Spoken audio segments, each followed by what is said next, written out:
ग्वालियर नगर निगम में आउटसोर्स कर्मचारियों की भर्ती और उनके पीएफ सहित दूसरे देनदारियों के मामले में एजेंसी की गड़बड़ी की शिकायत के बाद पुलिस की आर्थिक अपराध शाखा ने शिकायत दर्ज कर जांच शुरू कर दी है। विभागीय जानकारों के मुताबिक प्रारंभिक तौर पर आउटसोर्स कर्मचारी मुहैया कराने वाली एजेंसी के साथ निगम के अधिकारियों की मिलीभगत के चलते निगम को करोड़ों रुपए की आर्थिक क्षति पहुंचाने का मामला सामने आ सकता है। निगम में आउटसोर्स एजेंसी के माध्यम से अधिकारियों ने 1300 से अधिक आउटसोर्स कर्मियों की भर्ती की है, लेकिन इनके वेतन भुगतान में बड़े पैमाने पर विसंगति सामने आई है। कर्मचारियों का एपीएफ उनकी भर्ती के अनुपात में जमा नहीं कराए जाने से ये मामला सामने आया है। पिछले 3-4 साल से चले आ रहे फर्जीवाड़े में नगर निगम के कर्मचारियों से लेकर कई उच्च अधिकारी भी अब जांच के घेरे में आते दिखाई दे रहे हैं। एसपी के मुताबिक मामले की शिकायत भोपाल भेजी गई थी, वहां से रजिस्टर्ड होकर ग्वालियर आई है।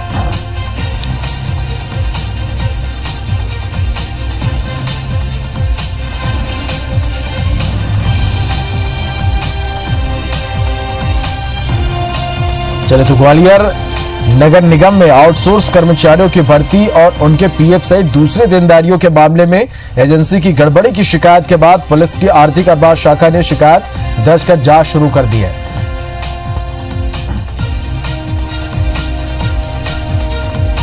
चलिए और इस खबर पर ज्यादा जानकारी के साथ हमारे सहयोगी नासिर गौरी फोन लाइन पे सीधे हमारे साथ जुड़ा है। नासिर, किस तरह से ये जो पूरा मामला है वो सामने आया और अब तक इस पूरे मामले में क्या कुछ खुलासा हो पाया है?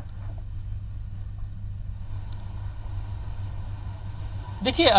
2016 में आउटसोर्स कर्मचारियों की भर्ती की गई थी। लगभग 1300 से ज़्यादा ये कर्मचारी थे, नगर निगम में भर्ती किए गए थे और अलग अलग पदों पर थे। यानी कि क्लर्क के तौर पर कर गए थे, कंप्यूटर ऑपरेटर के तौर पर, मदर क्लर्क में भर्ती किए गए थे। लेकिन उसी में से एक कर्मचारी ने पीएफ को जो कट रहा था उसको और वेतन जो मिल रहा था उसको लेकर सवाल खड़े करे थे और उसके बाद उसने शिकायत भी दर्ज कराई और उस शिकायत पर जो ईओडब्ल्यू भोपाल ऑफिस में मामला दर्ज कर दिया गया है और उसके बाद उसकी जो सेकेंडरी कॉपी यानी कि जांच के लिए जो पूरे मामले को ग्वालियर ईओडब्ल्यू के पास में भेजा गया है। तो ग्वालियर ईओडब्ल्यू ने अपनी जो जांच है वो शुरू कर दी है और शुरुआती दौर में जिस तरह का जो तथ्य उनके द्वारा जो बताए गए हैं उसमें ये कहा गया है कि जो पीएफ के जो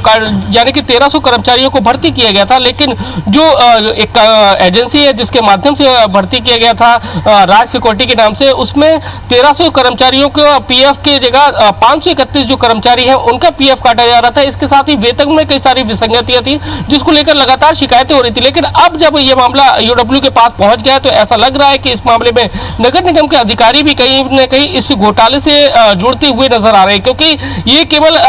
एक सिक्योरिटी एजेंसी का घोटाला नहीं है जिसमें आउटसोर्स पर उसने कर्मचारियों को रखा, क्योंकि इसका पूरा लेखा जोखा नगर निगम के आला अधिकारियों को देना पड़ता है। और ऐसे में ये 4 साल से लगभग मामला चला आ रहा था और उस पर कुछ भी नहीं हो रहा था और साथ ही पीएफ को लेकर एक बड़ी गड़बड़ी जो सामने आ रही थी। तो ऐसे में अब देखना होगा कि वो ईओडब्ल्यू किस तरह से अपनी जांच में इन अधिकारियों को शिकंजे में लेती है, क्योंकि ये नेटवर्क बड़ा नेटवर्क है और ऐसे में कहा जा रहा है कि लगभग 4 साल के अंदर लगभग नगर निगम को 10 करोड़ रुपए से ज्यादा के आर्थिक क्षति पहुंचाने का काम है वो सिक्योरिटी एजेंसी और जो नगर निगम के जो अधिकारी हैं उन्होंने कोशिश की है। चलिए नासिर, अब देखते हैं कि आगे इस पूरे मामले में और क्या कुछ खुलासा होता है और किस तरह की कार्रवाई होती है। बहुत बहुत शुक्रिया इस पूरी जानकारी के लिए।